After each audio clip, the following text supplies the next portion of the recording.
procura per l'ultimo addio a mamma e figlia di Miane, morte nel Piave. Nell'epigrafe della piccola Mia, 3 anni, la struggente dedica del papà Mirko, un bacio di vero amore. Il giallo di Vidore: dagli esami tossicologici su Alex Marangoni emergerebbero tracce anche di cocaina, oltre al principio attivo che potrebbe appartenere alla ayahuasca. Drammatico incidente durante la notte nell'Alta Padovana, dove un'auto è finita in un fossato. 2 le vittime, una 46enne di Resana, Silvia Manera, e un cittadino marocchino di 43 residente a Cornuda. Un 52enne trevigiano arrestato dopo 11 colpi accertati in pieno centro a Treviso. Furti e rapine anche in chiesa sono le contestazioni a carico di un senza fissa dimora che ha colpito tra maggio e luglio. Imposta sui passeggeri degli aerotaxi all'aeroporto di Treviso, scoperta dalla Guardia di Finanza evasione di oltre 107.000 euro da parte di un vettore aereo tedesco. È stata operata nel pomeriggio all'ospedale di Treviso la cantante moglianese Sabrina Salerno. In mattinata sui social l'annuncio shock: ho un nodulo maligno al seno, la prevenzione può salvare la vita. Gli esperti dell'ULSS 2 non hanno riscontrato alcuna irregolarità nell'azienda trevigiana dove è stata confezionata la scatola di wafer nella quale una coppia di Brindisi aveva trovato resti di un topo. Buonasera, ben ritrovati con l'edizione trevigiana dei nostri telegiornali. Dunque in primo piano l'ultimo saluto che sarà sabato a Susanna Recchia e alla piccola Mia. Fissati i funerali nella chiesa di Miane alle 14:30. Un bacio di vero amore, il toccante messaggio di papà Mirko alla sua figlioletta. Si prepara all'ultimo straziante saluto la comunità di Miane dopo che la Procura della Repubblica ha dato il nulla osta alla sepoltura di Susanna Recchia e della piccola Mia. I funerali in forma congiunta sono stati fissati nel pomeriggio di sabato alle 14:30 nella chiesa principale, dove da domenica il paese si è riunito in preghiera con veglie e rosari.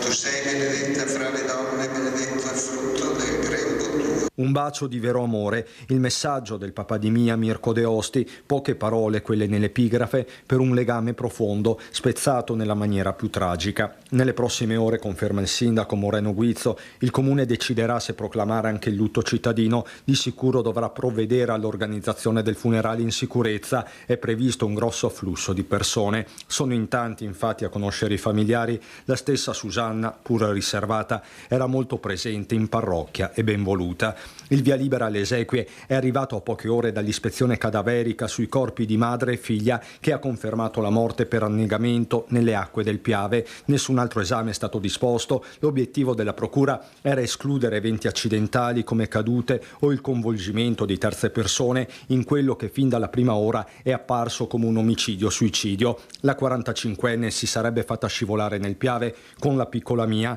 3 anni appena, già nella serata di venerdì, poco dopo essersi allontanata da casa con la sua Tiguan bianca. Cosa sia successo nel dettaglio, soprattutto nella mente della donna, resterà con ogni probabilità un mistero. Rimane uno shock da gestire, con il comune pronto a promuovere eventi di comunità, una linea che sostiene anche il Filo di Simo, realtà che nella Marca si occupa di prevenzione al suicidio. Abbiamo creato un laboratorio di 6 incontri dove le persone che hanno avuto eventi suicidari in famiglia si confrontano. Sono dei laboratori a tema e per sostenere loro. Poi ne abbiamo fatto uno per sostenere le famiglie che hanno delle persone in casa che soffrono di stati suicidari, di stati depressivi. Superare il tabù, la vergogna è il primo passo. Piano piano credo che riusciremo tutti insieme a cambiare questo stigma. Era un po' come nel 1990 circa, quando si parlava di tumore non si aveva il coraggio, si parlava di brutto male. Oggi le persone sono consapevoli e la consapevolezza porta anche alla guarigione a volte. Ora l'ultimo saluto a Susanna e Mia, tragedia che scuote le coscienze e interroga.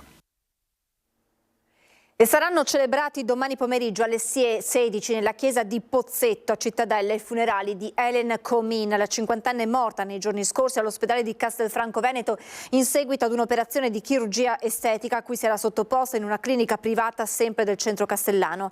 La vicenda è al centro di un'indagine per omicidio colposo che vede 2 sanitari indagati, e sul caso si sono fatte avanti anche le associazioni dei consumatori. Il feretro arriverà dall'ospedale e dopo la funzione sarà tumulato nel cimitero di Cusinati di Rosà. La donna lascia il marito Stefano Lago e i 4 figli.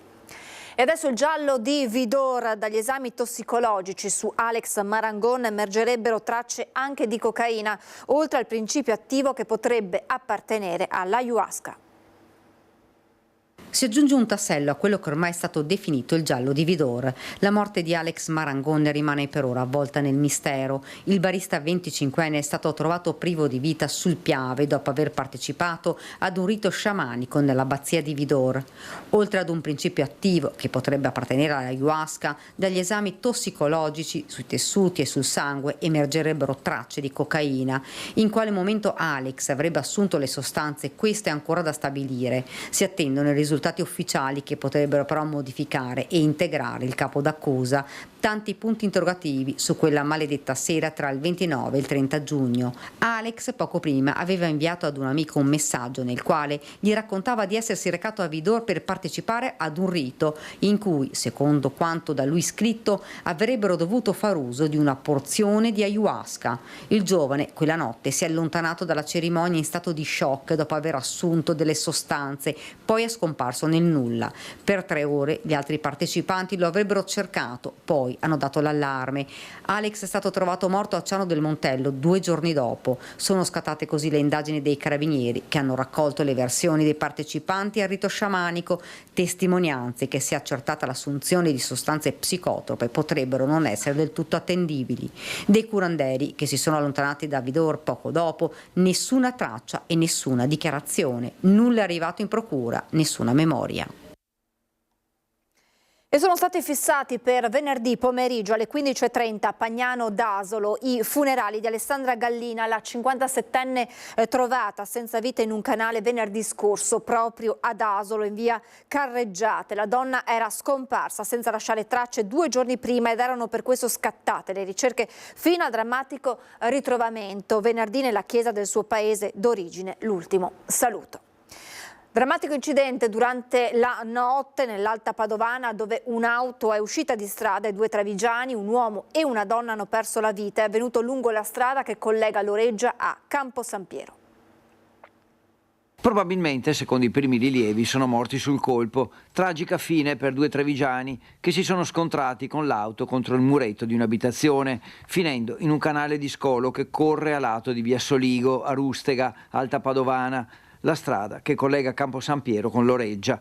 Le cause dello schianto, invece, il perché la Volkswagen Polo sia uscita di strada, quelle sono da stabilire, servirà tempo. Silvia Manera, 46 anni, di Resana, era in auto con un uomo, 43 anni, nato in Marocco e residente a Cornuda, sempre nel Trevigiano.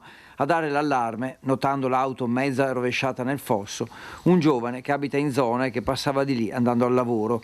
E ascoltando la testimonianza del residente che vive a pochi metri dallo schianto, si fa strada l'ipotesi che l'auto sia rimasta lì a lungo con le 2 vittime a bordo. Un rumore sordo e non abbiamo capito niente, la moglie si è anche alzata e ha fatto un giro e non ha visto niente, ma in effetti la macchina era dentro il fosso sotto il ponte praticamente.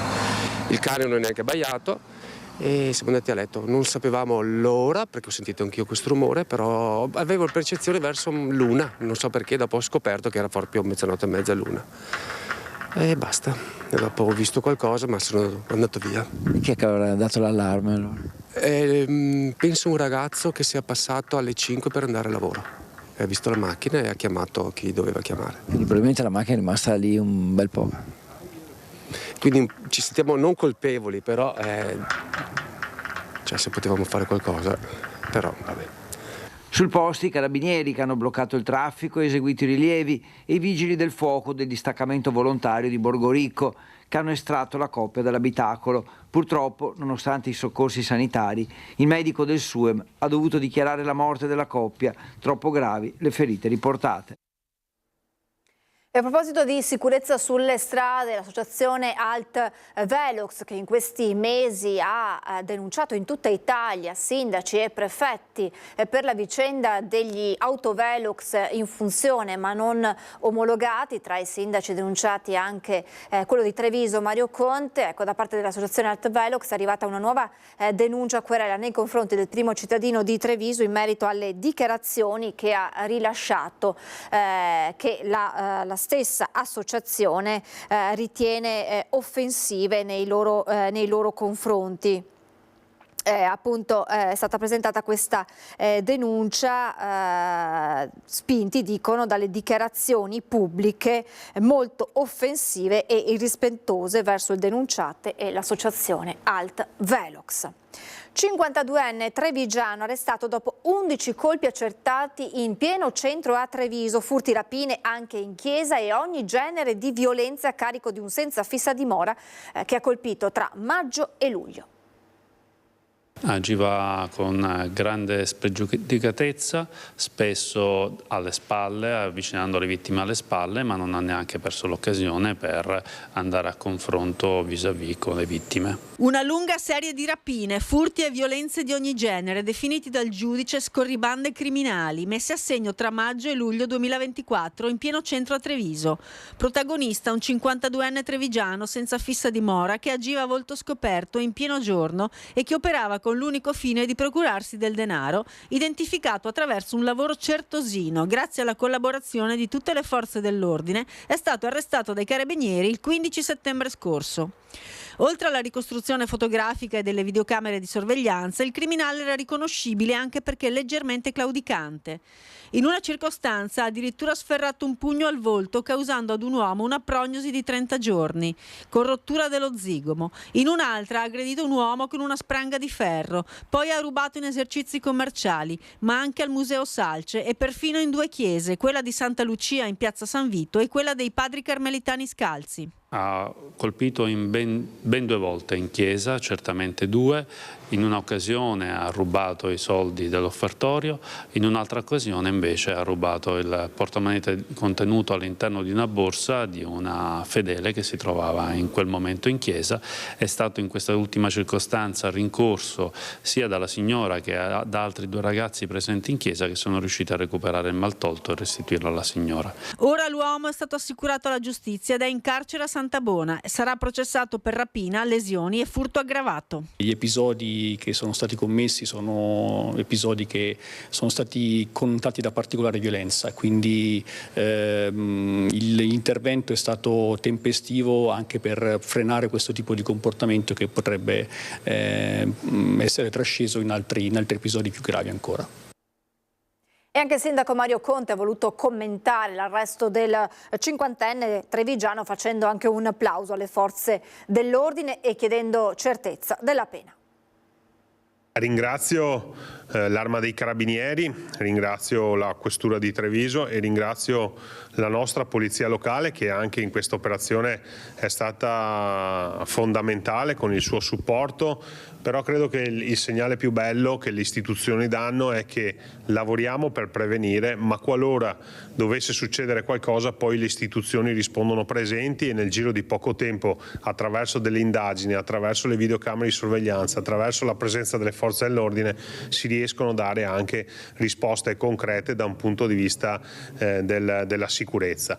Poi adesso speriamo che la legge faccia il suo corso e speriamo di non vederlo scarcerato nel giro di poche ore, perché l'impegno che le forze dell'ordine ci mettono per assicurare alla giustizia queste persone è davvero tanto ed è giusto che ci sia anche la certezza della pena. Questo sarebbe un segnale importante anche per i nostri cittadini, dove rammaricati perché c'è stato un episodio negativo vengono comunque rincuorati dal fatto che le istituzioni rispondono presenti.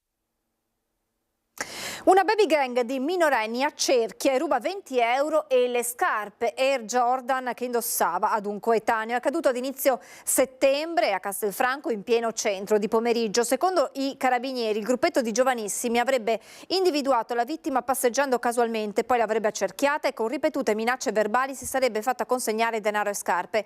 Dopo la denuncia presentata ai carabinieri della compagnia di Castelfranco, i militari dell'Arma hanno avviato le indagini che in pochi giorni hanno permesso di identificare e denunciare i responsabili, tutti di età compresa tra i 16 e i 17 anni.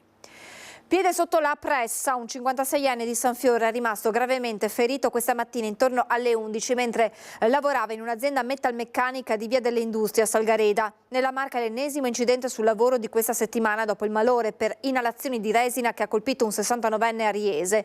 Immediatamente soccorso dai colleghi, l'infortunato di Salgareda è stato subito preso in carico dai sanitari del 118, arrivati sul posto con ambulanze dell'Isoccorso. Il 56enne si trova ora ricoverato in prognosi riservata al Caffoncello di Treviso, mentre sull'episodio hanno avviato le indagini del caso carabinieri e ispettori dello Spisal.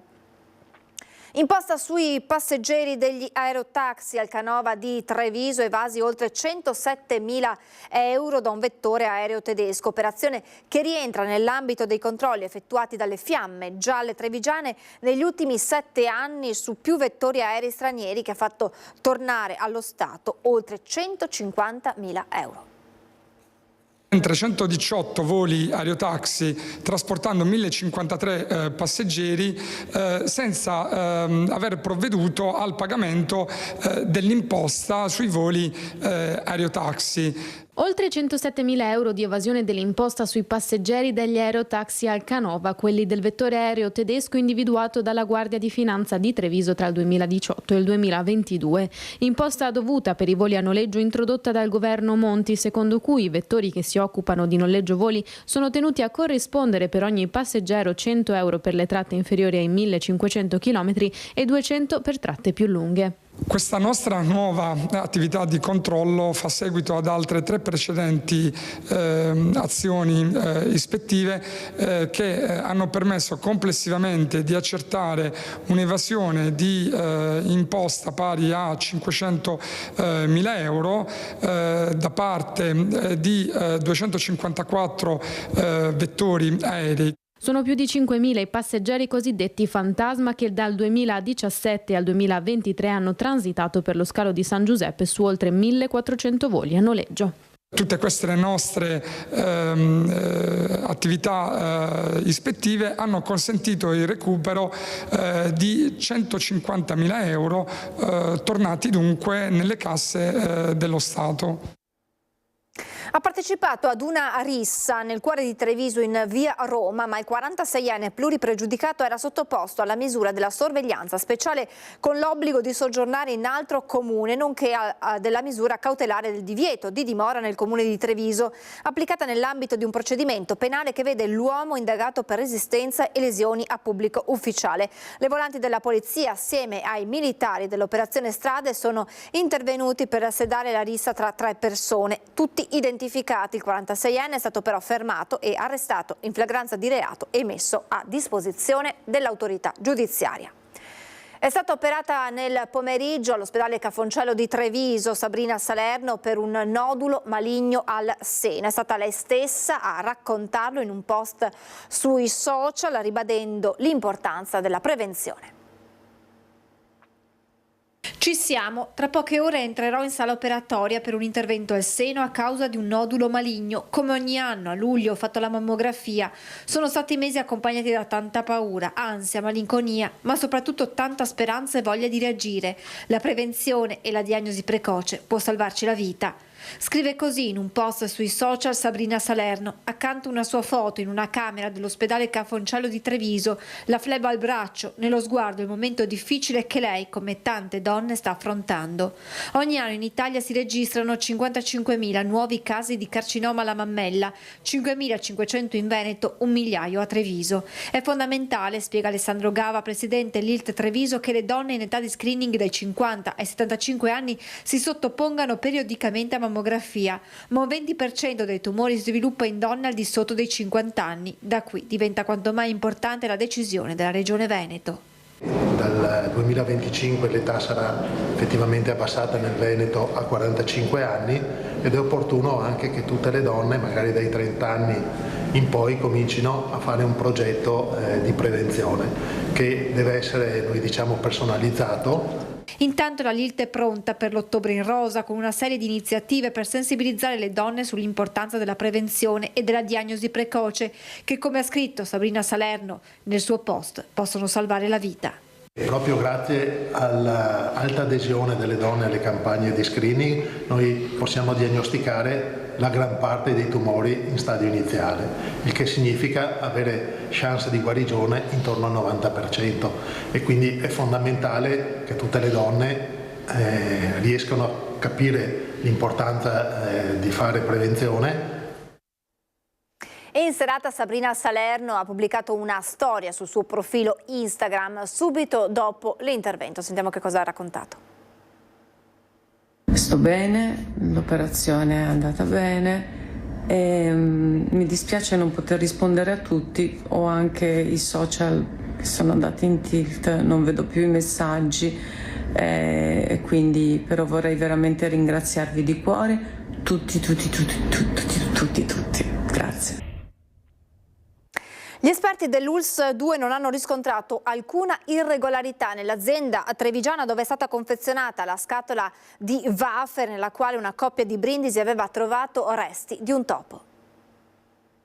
Hanno fatto un'analisi sia della catena alimentare che del prodotto già finito, è tutto negativo, tutto a posto. Si è conclusa l'ispezione degli operatori del servizio igiene degli alimenti e della nutrizione del Dipartimento di Prevenzione dell'ULSS 2 nello stabilimento trevigiano dove è stata confezionata la scatola di wafer nella quale qualche giorno fa una coppia di Brindisi aveva trovato resti di un topo. Il prodotto era stato acquistato in un supermercato di Francavilla Fontana. Una volta a casa la donna aveva mangiato un biscotto avvertendo un cattivo sapore. Aperta del tutto la scatola, la scioccante scoperta di resti del piccolo roditore.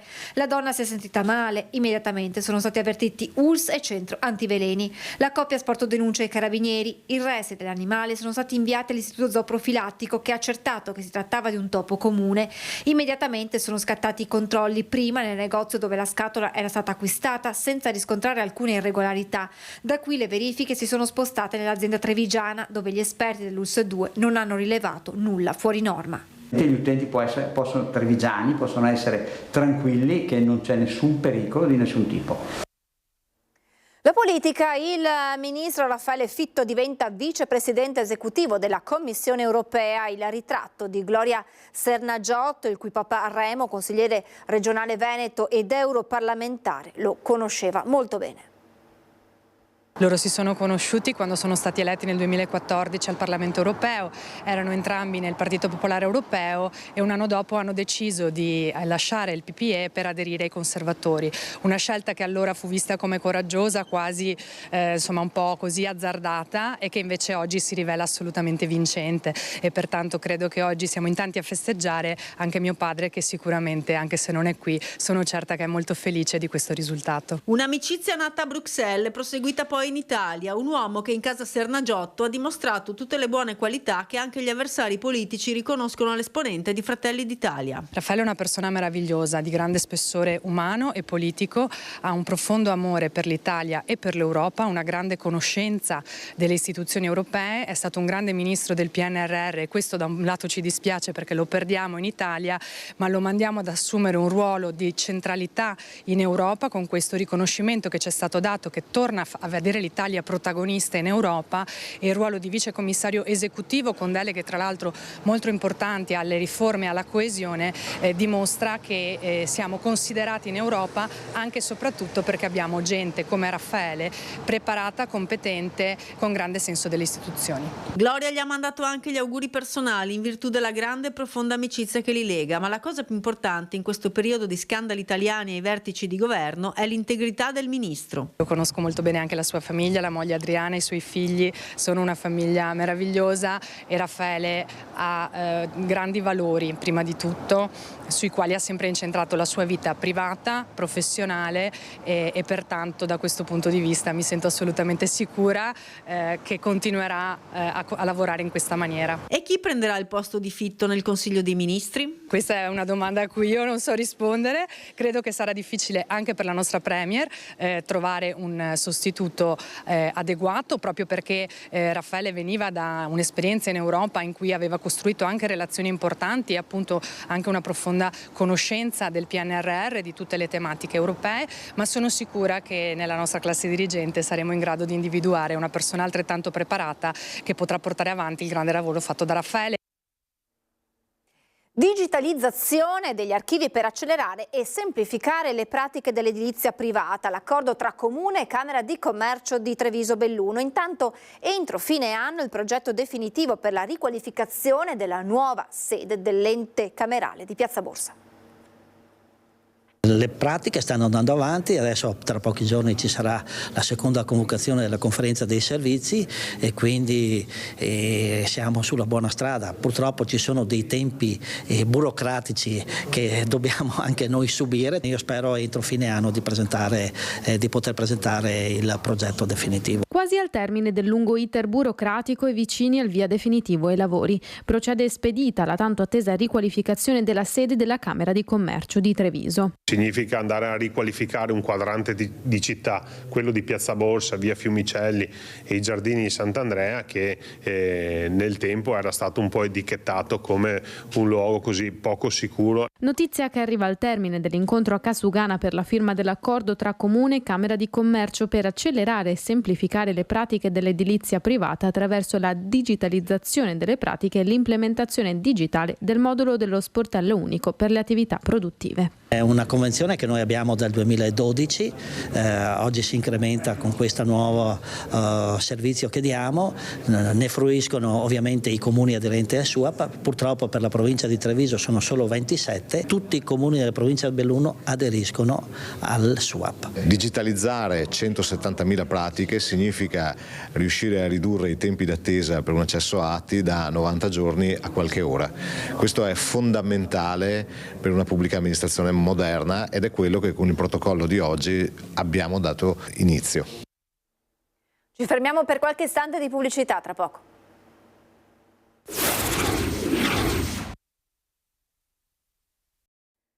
Rieccoci in diretta, parliamo della lupa del Piave catturata sabato notte. Sta bene, ma gli esperti avvertono altri esemplari potrebbero scendere verso la pianura. Non interagite con loro. Sul fatto che prima o poi arriveranno altri lupi in espansione, ripeto, la biologia della specie ce lo ha già detto e su questo non ci sono dubbi di nessun genere. Che ce ne siano ora, i dubbi ci sono, nel senso che è probabile che ci siano, ma non abbiamo le prove certe. Insomma, dopo la cattura della lupa del Piave potrebbero arrivare altri esemplari. Saranno le fototrappole e gli esperti che terranno monitorata la zona in maniera costante. L'importante, ci spiega il dottor Martini, veterinario del CRAS, è non interagire con l'animale come è accaduto per la lupa del Piave. Di fatto il lupo ha capito che semplicemente la sua relazione con l'uomo, la sua interazione con l'uomo gli portava dei vantaggi e siamo arrivati al culmine, come si è visto alla festa di Cimodolmo, in cui di fatto veniva a prendere cibo dalle mani. Ci sono alcuni video che non girano in internet, ma che ne ho visionato parecchio, in cui letteralmente va a mezzo metro dall'uomo a prendersi il cibo.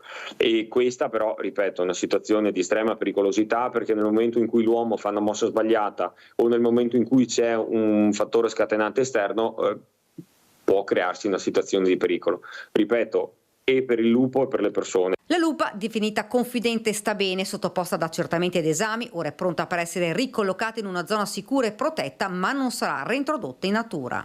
Non potrà essere rimessa nello stesso ambiente, ma si sta cercando, insomma, siamo già a un buon punto, diciamo, per trovare una collocazione definitiva che comunque protegga il lupo e che protegga eventualmente anche gli abitanti da situazioni spiacevoli che si possono generare. Il primo avvistamento della lupa è stato il 30 aprile e l'animale zoppicava. Questo ha determinato un cambiamento nel suo comportamento. Sicuramente quella zoppia ha giocato un ruolo fondamentale nella confidenza dell'esemplare ed è anche piuttosto evidente che quell'esemplare si sia trovato in una difficoltà abbastanza importante, diciamo, motivo per cui ad un certo punto, per sopravvivere, perché non era in grado di cacciare perfettamente, si sia avvicinata alle zone antropizzate, diciamo così. E la lupa ha avuto ragione perché ha trovato del cibo, ma questa situazione poteva risultare pericolosa. Ora è al sicuro, ma gli esperti avvertono: se vedete altri esemplari non dateli da mangiare, non avvicinatevi, ma chiamate subito gli enti preposti. Apriamo la pagina con le notizie da Belluno e provincia.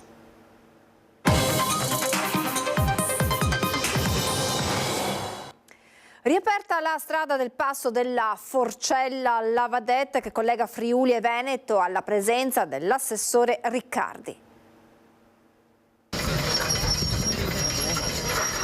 La strada è stata oggetto di un intervento di ripristino da parte di FVG Strade, mentre la Protezione Civile FVG ha installato un sistema di sensori per monitorare la frana Prato Carnico. L'assessore regionale alla Protezione Civile Riccardo Riccardi questa mattina ha partecipato alla riapertura della strada regionale 465, bloccata ad agosto da una frana composta da detriti del ghiaione del Rio Bianco che le impediva il transito verso Pradibosco, Pian di Casa, Sauris e il Cadore. Diciamo l'intervento è congiunto e quindi le competenze della collega Mirante in ordine alla necessità di riapertura della viabilità che è stata risolta e noi come Protezione Civile abbiamo garantito gli interventi di sicurezza per il tema del versante e di conseguenza abbiamo attivato un sistema di sensori che consentirà il monitoraggio da remoto dell'evoluzione del versante e qualora il versante presentasse, e tutti auspichiamo che questo non avvenga come in altri casi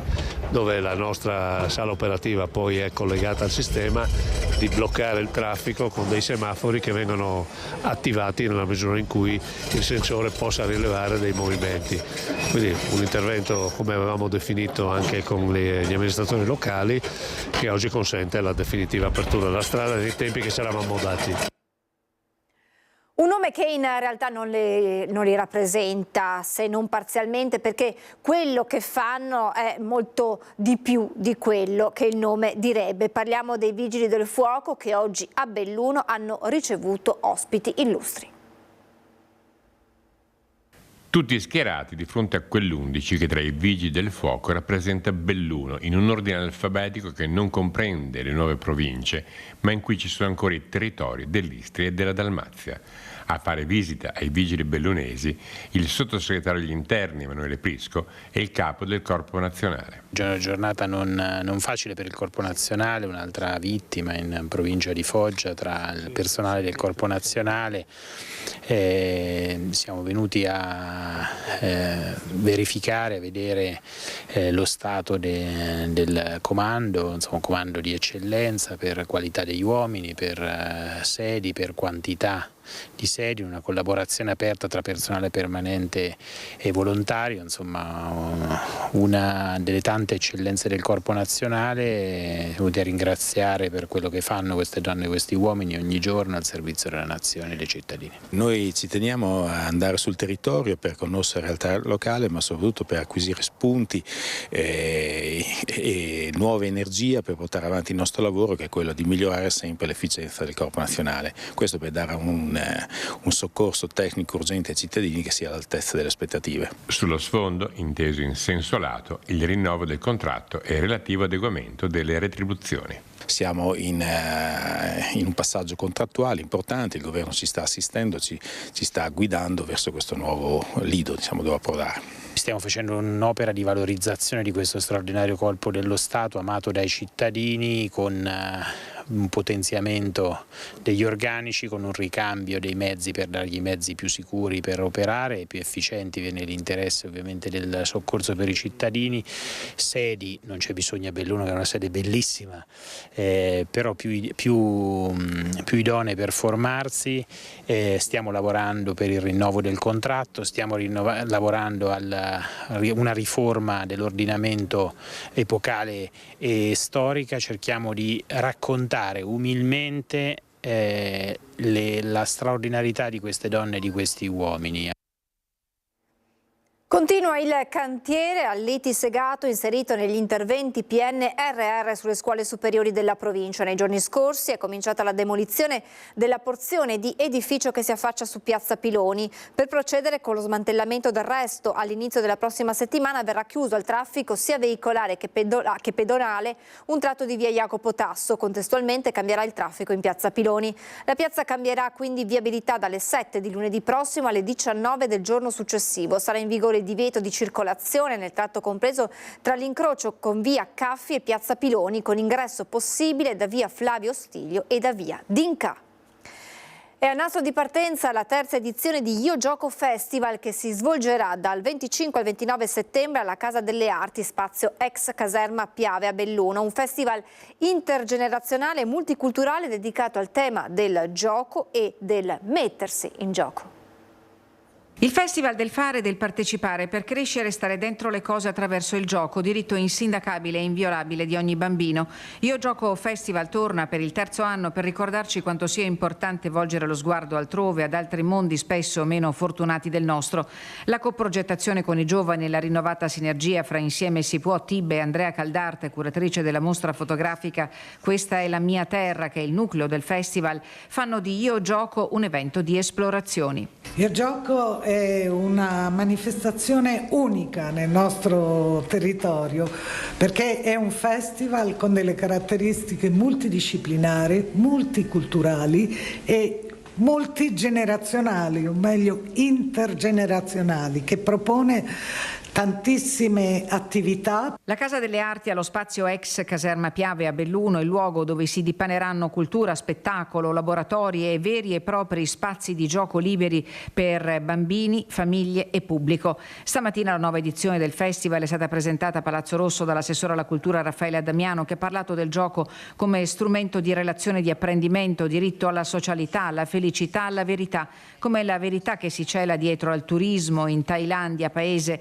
dove vivono bambini a cui sono negati spazi di vita e di gioco. Io Gioco compiva 3 anni e volevamo raccontare una realtà diversa da quella che abbiamo raccontato nei primi 2 anni, che si trova nel contesto invece ugandese africano, quindi parlare di storia del mondo, quello è l'obiettivo, di avvicinare la nostra cultura e la nostra comunità tramite un ponte che è quello dell'arte e della fotografia ad una comunità che si pensa essere diversa dalla nostra, ma nella realtà siamo tutti molto vicini. Linguaggi comuni e intenzioni comuni per condividere con la comunità esperienze che originano arte e cultura. Ma anche incontri con personaggi straordinari che da qui e dal mondo ci fanno affacciare su quella che è l'esperienza di coloro i quali lo spazio di vita, di gioco, di relazione lo vedono privato per sempre. Coinvolgere i giovani, dare la possibilità di sperimentare varie discipline sportive, quello che accadrà sabato prossimo a Feltre grazie a Sport in Piazza.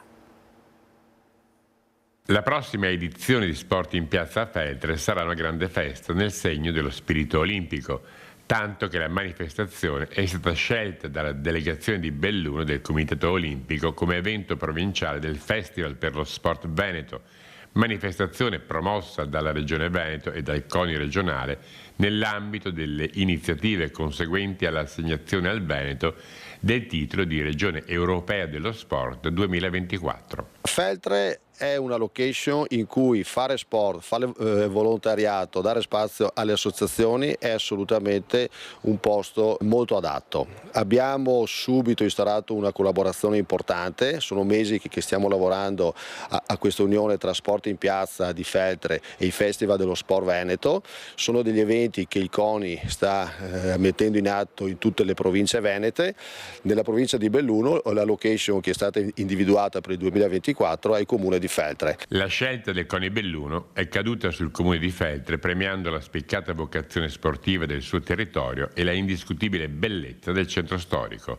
L'apertura sarà in Pra del Moro, Pra del Vescovo, Palafeltre, Viale Marconi, Viale Gagge, Piazza Maggiore, con i 34 stand gestiti dalle associazioni e realtà sportive del territorio, in cui gli under 18 potranno scoprire e sperimentare le diverse discipline, con anche un piccolo ricordo per quelli che si cimenteranno in tutte. Quest'anno è una scelta particolare, anche questa suggeritami dagli uffici, è un piccolo asciugamano a testimonianza che lo sport è fatica, impegno e sudore. Importante per loro poter sperimentare tante discipline, anche quelle che chiamiamo così discipline minori, che minori non sono ma meno conosciute, meno frequentate, quindi un'opportunità veramente di spensieratezza e di gioia in una giornata che sarà certamente, speriamo, di sole. Tra le novità di quest'anno la scelta di spostare in Piazza Maggiore lo stand di consegna del premio a chi sperimenterà almeno 15 discipline.